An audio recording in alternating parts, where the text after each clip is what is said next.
Welcome to Mirahiku Southland in New Zealand's deep south, a province of wilderness, beauty and abundance. This week, for a 68th year, the region plays host to the best road cycling talent from around New Zealand and offshore in the country's longest running and most prestigious road race. Over 100 riders across 18 teams doing battle across 867 kilometres of southern highway. Through fertile farmland, majestic fjordland, a defining climb up Queenstown's Remarkables, the iconic Bluff Hill, all leading to a winner being crowned in Invercargill 1 week later. This is the 2024 SBS Bank Tour of Southlands.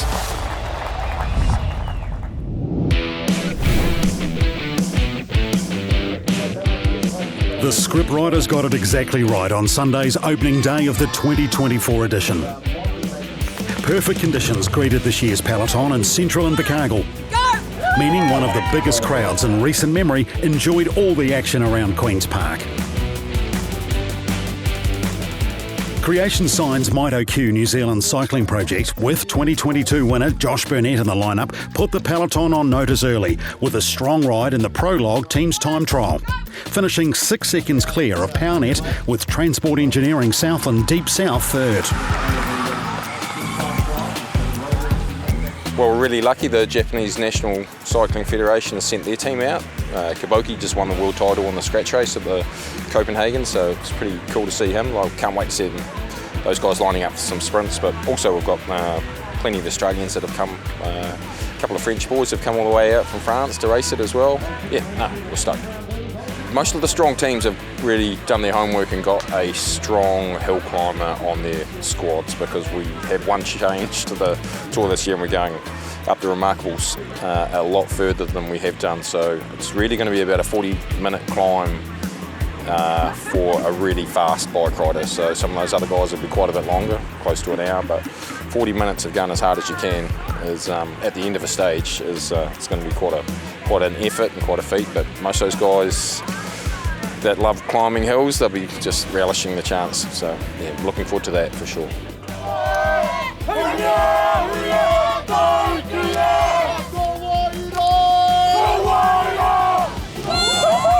The afternoon 10-lap Stage 1 saw the field stretch their legs in earnest for the first time.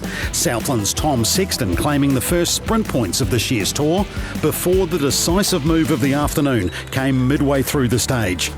James Gardner, Samuel Jenner and Australian Nate Haddon getting off the front and looking to hold off the chasers on the final lap of the park.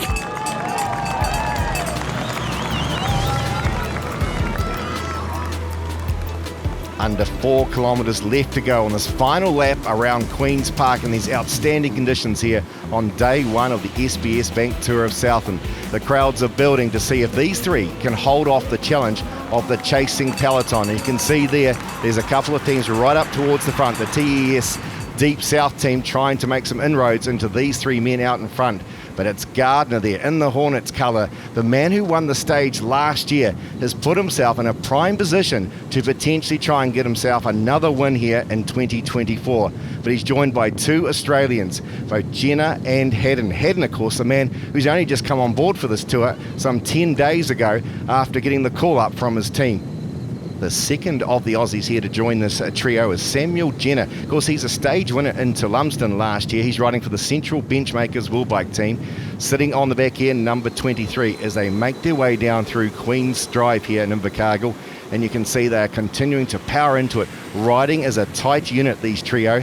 They've got about 20 seconds on the chasing peloton here, and it's looking very good for them indeed. But of course, they're not out of sight, out of mind, and they're getting the call here from one of the commissaires, giving them the information of what that gap is. You can see they're not looking around at all here. They're determined to try and open up a decent sort of a gap.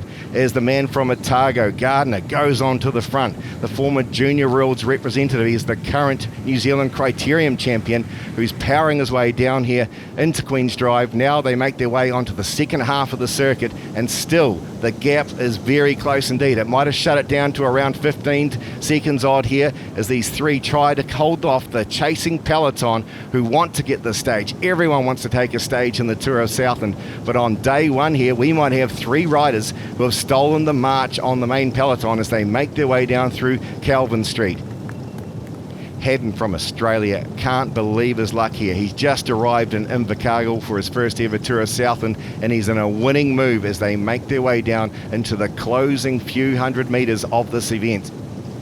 So just one more corner for these riders as they will swing left up into Gala Street, a traditional finish in the Tour every year. They'll be back here on the Saturday at 1 week's time, but in the meantime, on day one, they're determined to try and take a stage. As you can see, the peloton spreading across the road as Gardner now starts to kick into another gear. He opens it by 5 or 6 lengths. Now, we've seen this time and time again here down in the deep south with this man. You give him a few metres and it is very difficult to try and shut down because he just continues to hold it there as the two chasers now. That's what they've become as they go down into the last 400 metres. Gardner gets out of the seat. He puts in the power and opens up a few more metres. The challenge starts to come from behind, but I don't think they've got it in the legs here as Gardner, the New Zealand Criterium champion, he took the stage last year and he's about to take victory once again here on day one of the SBS Bank Tour of Southland. The man from Creation Science Mitre Q takes out his second ever tour stage in the SBS Bank Tour of Southlands.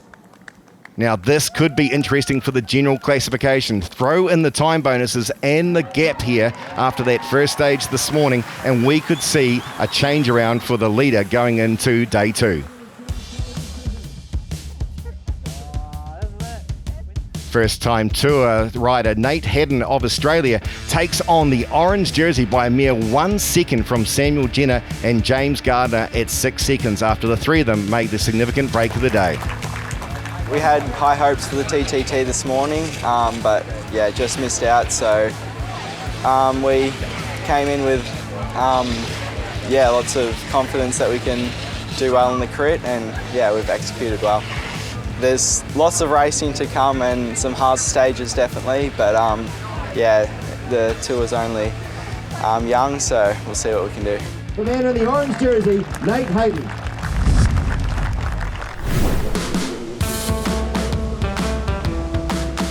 I managed to drag a couple of people out of retirements. We've got Josh Scott and Bailey O'Donnell, both ex-junior world champions with us. And then Nick's joined our team. He's a collegiate 1500 metre runner from Ole Miss in the US. This is his first ever bike race. So he's decided to choose a great one.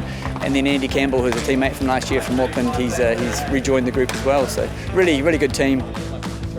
There's a lot of Australians and internationals that are coming over. They hear about the race from all of our international pros like Corbin Strong and that racing in Europe, and they say that this is, it's one of the best, if not the best, amateur race in the world. So they come get amongst it. It's hard racing. The weather throws it at them. It's not easy to even get around. So yeah, hats off to them for coming over. It makes the racing really cool, and yeah, it's exciting. Yeah, I was a late comer. I got a phone call maybe 10 days ago, and yeah, I said yes straight away, and I'm happy to be here. Next summer, there's going to be a lot of racing in Australia, so I think a lot of guys are almost starting their season here.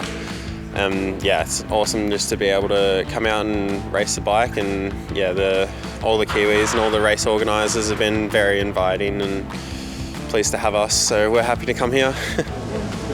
I've heard stories, from heaps of people throughout the years of races ending in the crosswind, just losing massive time, and also guys winning it in the crosswind. So, yeah, it might be a bit of that today.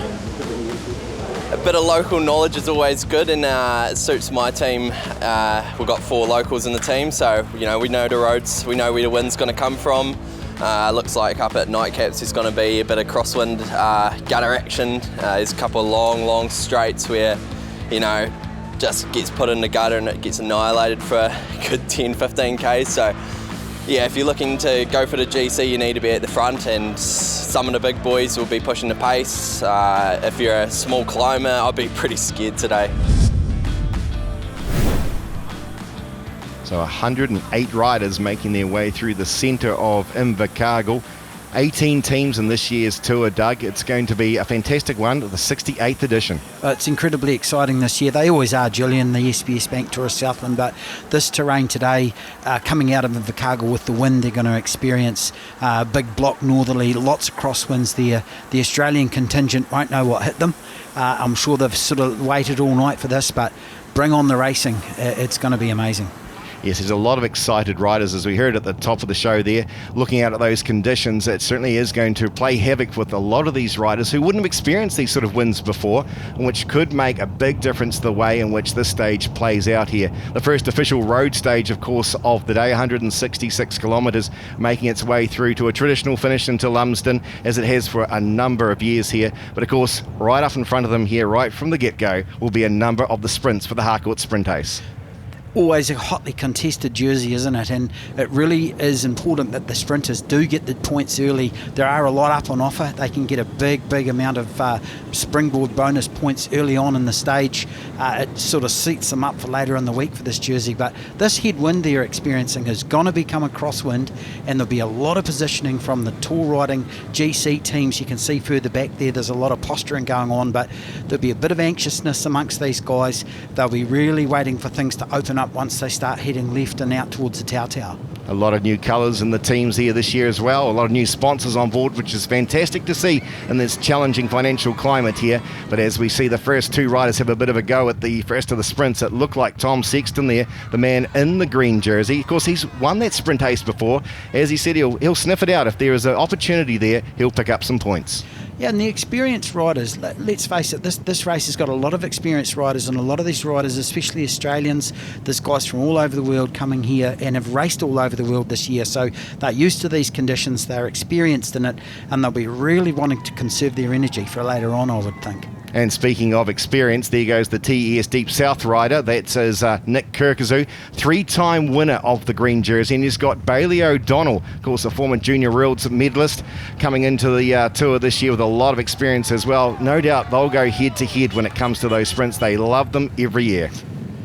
So once again, the sprints come thick and fast as you head out of town on these first stages of the SBS Bank Tour. They're all looking over their shoulder at each other. Nick Kirkazoo, who has won this jersey, as you said, sitting there in about fifth wheel. He'll be really wanting to hunt these points early to try and consolidate a bit of a buffer on that jersey for himself.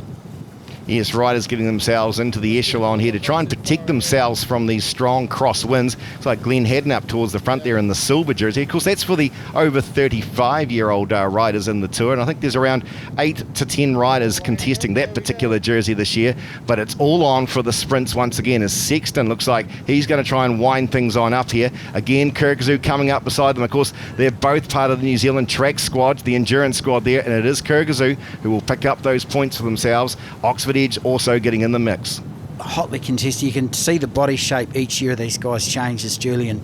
These boys used to be wee riders, but they're not so anymore. The sprint endurance squad track cycling has really built them up.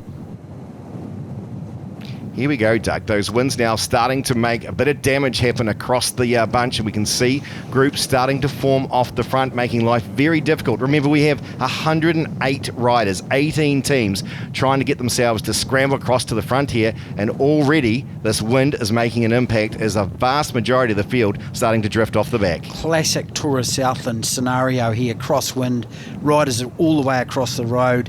All of the major teams here, I can see the Transport Engineering, Southland Deep South, Creation Signs, Quality Foods, Central Benchmakers, Willbike, they're up there, but look at the carnage starting to go behind them. These guys that are getting dropped off are just simply not going to get on that front group. Fantastic shot here to see the damage starting to occur here amongst this leading group. And of course, Doug, we're so early into the stage here. We're under 20 kilometres out of Invercargill and already seeing a small group go off the front. This could be potentially a very, very long day for a number of riders. There's about 25 riders who have just completely put a hammer blow down on the rest of the field here, and there's some riders, I'm sure, who will be scrambling to try and get in this front group. Mainly the tour leader that you can see from yesterday's stage, Haddon from Australia, will be panicking. They will be really trying everything they can to get across to this front group. It's interesting to note that a number of these teams in this lead group of around 25 riders there's a hit hard to the ground there. That's what happens here in these side winds, a touch of the wheel and a rider can go heavily down. Business South Cycling Team looks like one of their riders, potentially Christian Rush. This is the risks, I guess, of riding. Christian Rush looks really sore there. Hopefully he gets up and can get back on his bike. But they're very close. You can see all the wheels are close. The wind's buffeting. There's hedgerows. You're riding deep dish wheels, which catch a lot more wind, of course, and it is really quite dangerous. You see further back, it's still a lot of wheels getting shaky there. These guys will be quite nervous after that accident. That's the last thing they all want to have. Well, they've got a serious job to do here, of course. They're trying to open up a decent gap, and it is opening very, very quickly. Creation signs Mitre Q there in the Hornet colours, the yellow and black colours. It looks like I can make out up to 4 riders in this particular group here, and some new colours this year. Advanced Personnel Cycling Team have got themselves 2 or 3 riders up the front. PowerNet with the likes of Ollie Jones and Kurt Ether. These sort of guys here are going to be powerful riders to have up the front. I think, Julian, you might find that if there's not enough firepower left in the rest of the peloton chasing, that this group could very much steal away and take some considerable time. There's quite a lot of the major teams there, and I think you'll find that this time gap's going to go out further and further as we go along. Yes, at 3:47 they line themselves up for yet another one of the sprints, and no surprise once again to see Bailey O'Donnell get himself to the front here, and he's going to try and pick up the maximum points. 3, 2 and 1 is available every time for these riders. The rider at the end of the stage with the most points will be awarded the Harcourt Sprint Ace jersey.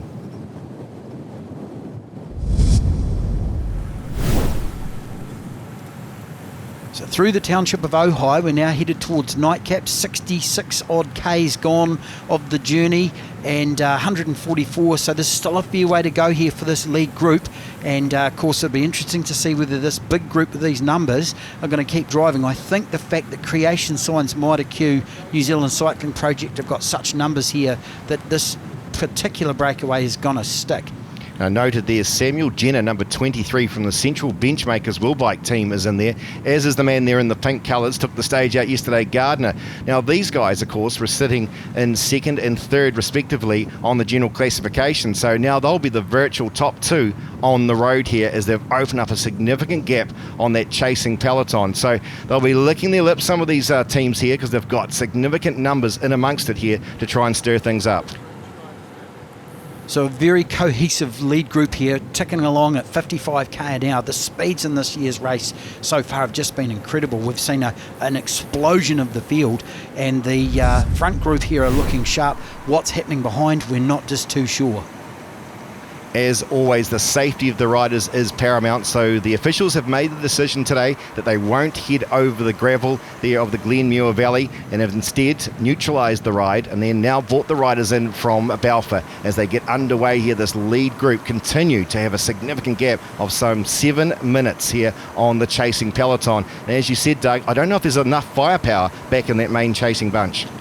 Enough firepower, but there's certainly plenty of firepower at the front of the group here. Marshall Irwood doing a sterling ride here for his team leader, Josh Burnett, from the Creation Science Mitre Q. Marshall's had a big year, this whole team have, but they're a very coordinated group, and they'll be hoping to hang on till the finish. Yeah, they're approaching about 20 kilometres to go, and this will be where we see the winner of the stage. There's no way any group is going to get across 7 minutes with that short amount of real estate available to them here. But of course there are the polka dots available here, a couple more of the climbs. Who's going to put themselves to the forefront for this one, as we see a handful of riders getting towards the front? Ollie Jones, as we know, one of the best climbers around. Of course, this is the man who's just finished in the top 10, 9th in the esports and that over in the Middle East just recently.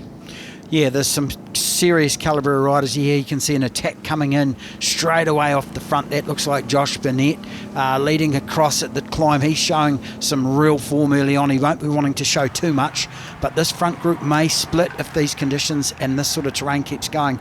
There'll be some riders sitting in there hoping for a sprint.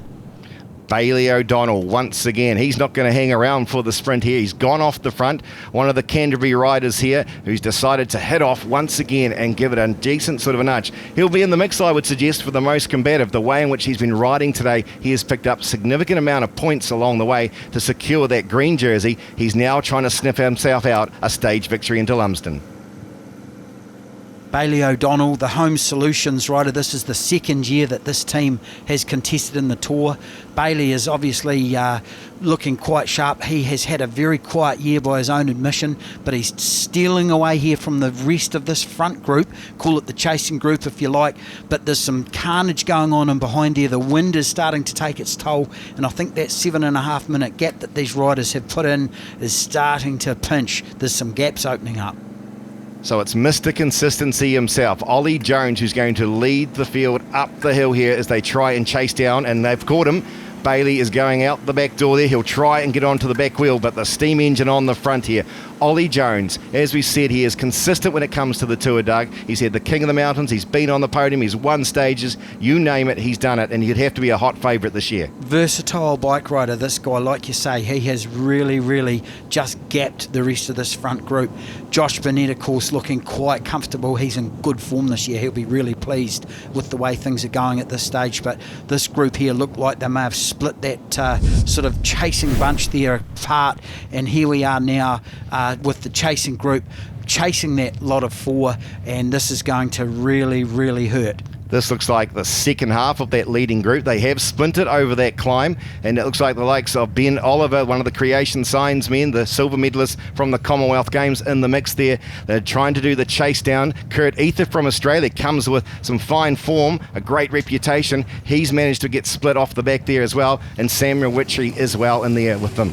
Yeah, this lead group, they're really starting to realise the stage finish is coming up. There you can see Josh Burnett there on third wheel. He's looking very comfortable. There's a lot of transport engineering riders up the front there, the transport engineering Deep South. They know all about setting up stage finishes. There's a bit of cat and mouse going on here. I think there's a few riders starting to sort of think too far ahead, perhaps to the stage finish already, but this is just so exciting. I've never ever seen a day one of the SBS Bank Tour blow up like this. Christchurch, Finn Mitchell from the advanced personnel team, looks like the man number 94 that's made headway down the side of the road here and open up a decent sort of a gap, and look who's doing the chase.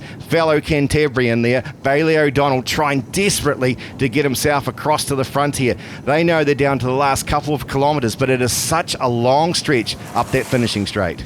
A long stretch, and you can also be completely visible by all the chasers. So these riders here are the hunted at the moment. The hunters further back have got them dead in their sights. It's going to be a real foot race to the finish here.